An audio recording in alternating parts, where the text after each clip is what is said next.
मेरे प्रिय भाई और बहनों, एक बार एक दंपति मेरे पास आए अपने एकमात्र छोटे बेटे के साथ।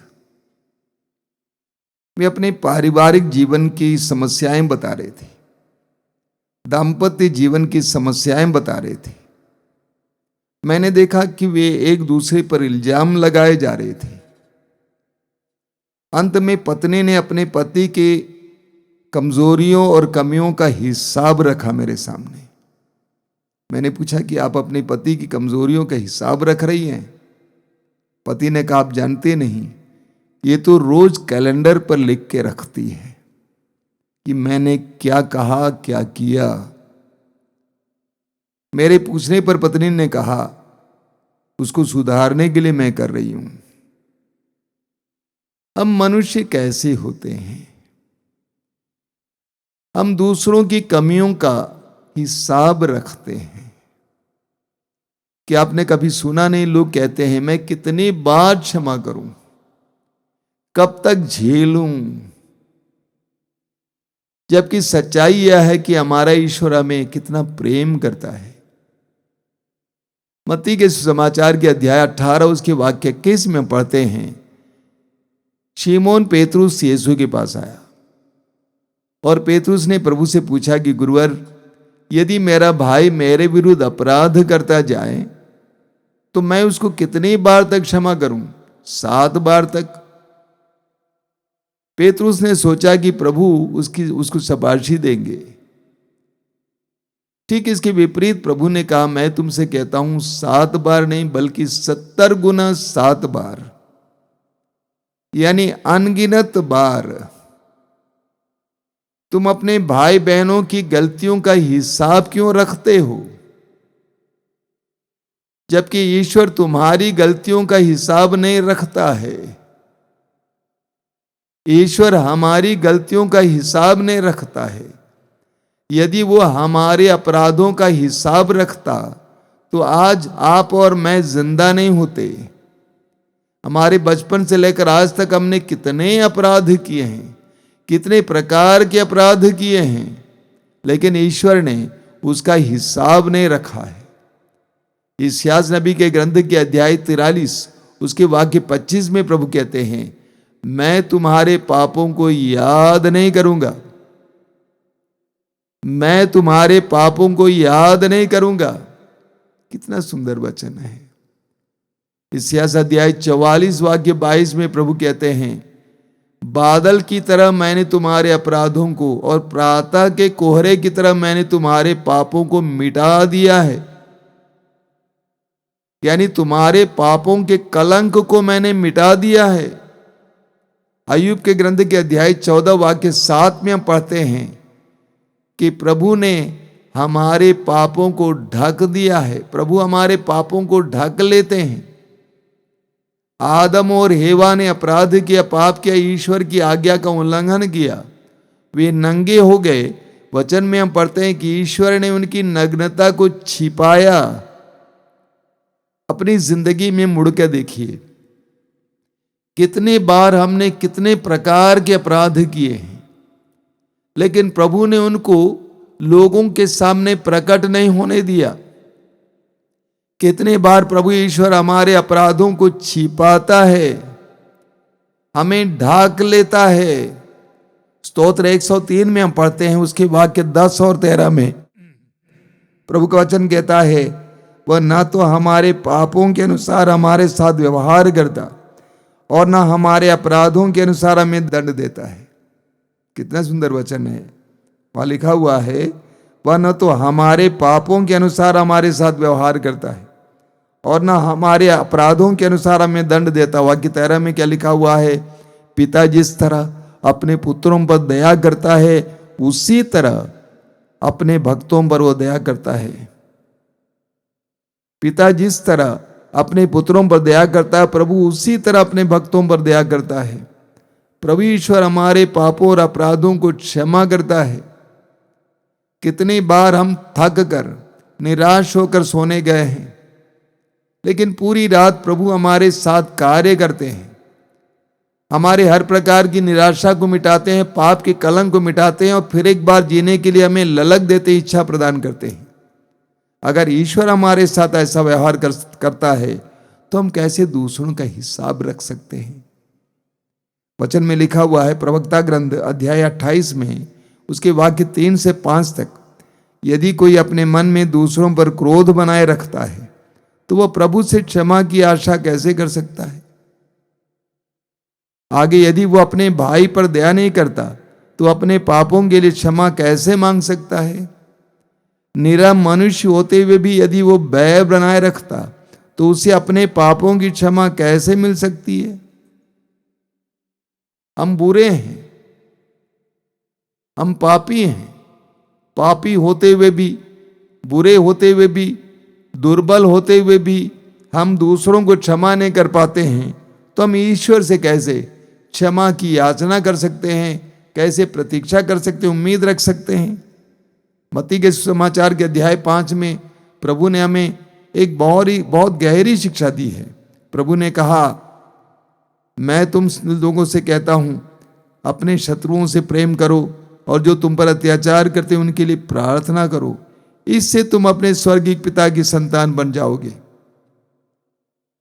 यानी दूसरों को क्षमा करने से तुम अपने स्वर्गीय पिता की संतान बन जाओगे, क्योंकि वो भले और बुरे दोनों पर अपना सूर्य उगाता है तथा धर्मी और अधर्मी दोनों पर पानी बरसाता है। यदि तुम उन्हीं से प्रेम करते हो जो तुमसे प्रेम करते हैं तो पुरस्कार का दावा कैसे कर सकते हो।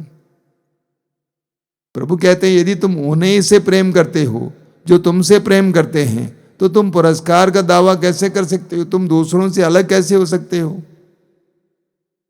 तो प्रभु कहते हैं, दूसरों के पापों का हिसाब ना रखो। प्रभु यीशु ने हमें एक सुंदर प्रार्थना सिखाई है, हे हमारे पिता की प्रार्थना।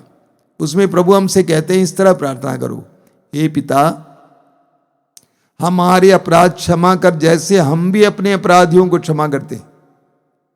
यानी जिस मात्रा में हम दूसरों के पापों को क्षमा करते हैं पिता, उसी मात्रा में हमें भी क्षमा कर। यानी ईश्वर की क्षमा को हम उतना ही मांगते हैं जितना हम दूसरों को देते हैं। मत्ती के समाचार के अध्याय 18 उसके वाक्य 22 से प्रभु यीशु पेतरुस को और अन्य शिष्यों को समझाने के लिए एक बहुत सुंदर दृष्टांत सुनाया, निर्दयी सेवक का दृष्टांत। एक मालिक के कई सेवक थे। मालिक अपने कर्जदारों का हिसाब ले रहा था और उसने पाया कि एक सेवक ऐसा है जिसने लाखों रुपए कर्ज लिया है, अब वापस नहीं किया है। उसे बुलाया गया, उसके अनुनय विनय करने पर उसको माफ कर दिया गया, लाखों रुपए का कर्ज माफ किया गया। लेकिन वही सेवक अपने सह सेवक को सैकड़ों रुपए का कर्ज माफ नहीं कर पाता है।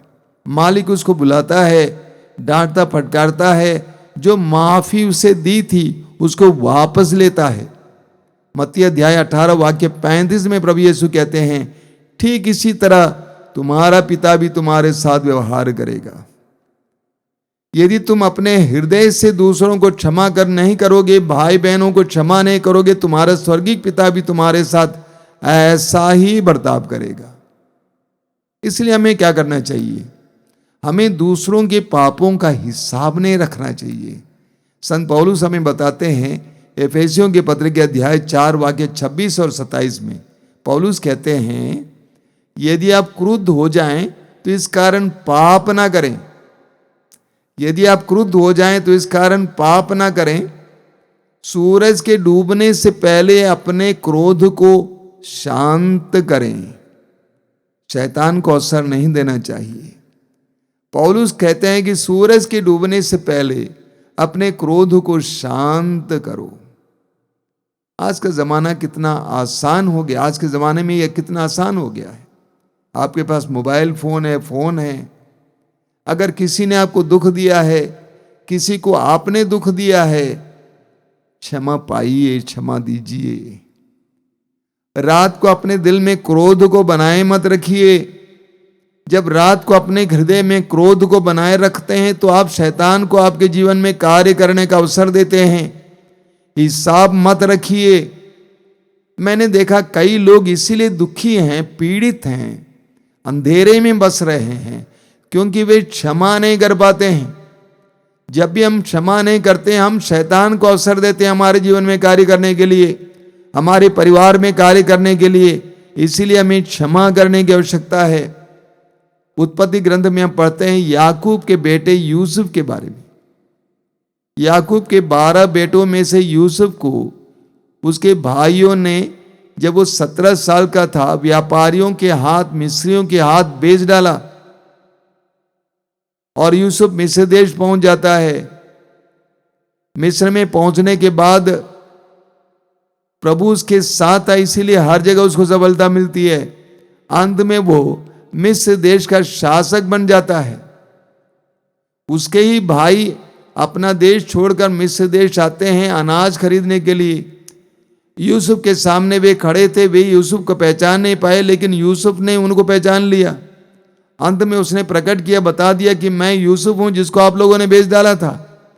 वे घबरा गए, लेकिन यूसुफ ने कहा घबराओ मत। जब फराउन को, मिस्र के राजा को पता चला, तो यूसुफ से कहा कि अपने पिता और भाइयों को बुलाओ, वे हमारे मेहमान बनकर हमारे देश में रहेंगे, जिएंगे। इस प्रकार याकूब और यूसुफ के भाई मिस्र देश पहुंच गए। लेकिन जब याकूब मर गए, उस समय यूसुफ के भाई घबरा गए। उन्होंने आपस में कहा, अब पिताजी तो गुजर गए, अब जरूर ये हमारे साथ प्रतिशोध लेगा। उस समय यूसुफ ने क्या कहा, उसको सुनिए। उत्पत्ति ग्रंथ अध्याय 50 उसके वाक्य 19 और 20। यूसुफ ने कहा, डरिए नहीं, डरिए नहीं। क्या मैं ईश्वर का स्थान ले सकता हूं? क्या मैं ईश्वर का स्थान ले सकता हूं? आपने हमारे साथ बुराई करनी चाहिए, किंतु ईश्वर ने उसे भलाई में परिणत कर दिया और इस प्रकार बहुत से लोगों के प्राण बचाए, जैसा कि आजकल हो रहा है। इसलिए डरिए नहीं, मैं आपके और आपके बच्चों के जीवन निर्वाह का प्रबंध करूंगा। यूसुफ ने अपने भाइयों से पूछा, आप ऐसा क्यों सोचते हैं? क्या मैं ईश्वर का स्थान ले सकता हूं? प्रतिशोध लेना, न्याय करना मेरा काम नहीं है। प्रतिशोध लेना, न्याय करना मेरा काम नहीं है, वो तो ईश्वर का काम है। हालांकि उसके भाइयों ने उसको बेच डाला था, लेकिन यूसुफ ने अपने मन में इसका हिसाब नहीं रखा, इसको बनाए नहीं रखा, इस दुख को बनाए नहीं रखा। इसलिए यूसुफ मिस्र देश का शासक बन गया। एक गूढ़ रहस्य जान लीजिए, जब आप अपने हृदय में दूसरों की कमियों का हिसाब रखे रहते हैं, तो आपकी प्रगति नहीं होती है। आप उसी दुख में जिएंगे। लेकिन आप दूसरों को क्षमा करने में सक्षम होते हैं, तो ईश्वर आपको ऊपर उठाते हैं। रोमियो के पत्र के अध्याय 12 में संत पौलुस हमें क्या बताते हैं? रोमियो के पत्र के अध्याय 12 उसके वाक्य 20 में पौलुस कहते हैं, इसलिए यदि आपका शत्रु भूखा है तो उसे खिलाएं, और यदि वो प्यासा है तो उसे पिलाएं, क्योंकि ऐसा करने से आप उसके सिर पर जलते अंगारों का ढेर लगाएंगे। अगर आपका शत्रु भूखा है, प्यासा है, तो खिलाइए, पिलाइए। क्या मतलब है इसका? अपने शत्रु के प्रति अच्छा व्यवहार कीजिए। आपके अच्छे व्यवहारों के द्वारा आपका शत्रु लज्जित हो जाएगा। एक सच्चाई को जानिए, कोई भी मनुष्य हमेशा के लिए प्रेम का तिरस्कार नहीं कर सकता है। अगर आपको कोई दुख दे रहा है, उसका हिसाब मत रखिए, बल्कि उसको क्षमा करते जाइए, उसको प्रेम करते जाइए। वचन में क्या लिखा हुआ है? रोमी अध्याय 12 वाक्य 21 में, आप लोग बुराई से हार ना माने, बल्कि भलाई द्वारा बुराई पर विजय प्राप्त करें। आप लोग बुराई से हार ना माने, बल्कि भलाई के द्वारा बुराई पर जीत पाए। मेरे प्रिय भाई और बहनों, लोगों को अपनी क्षमा के द्वारा, प्रेम के द्वारा जीतिए। यह विश्वास कीजिए कि अंततः क्षमा की जीत होती है।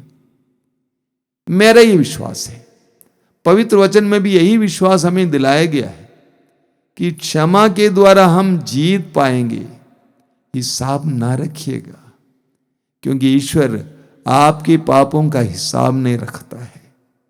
अनगिनत बार हमें क्षमा करते जाना। क्षमा करना कोई क्रिया नहीं है, यह एक मनोभाव है, यह एक सद्गुण है। यह कोई क्रिया नहीं है कि हम गिनेंगे। क्षमा को गिना नहीं जा सकता है, क्षमा को दिया जाता है। और ये एक मनोभाव है, ये एक स्वभाव है, ये सद्गुण है।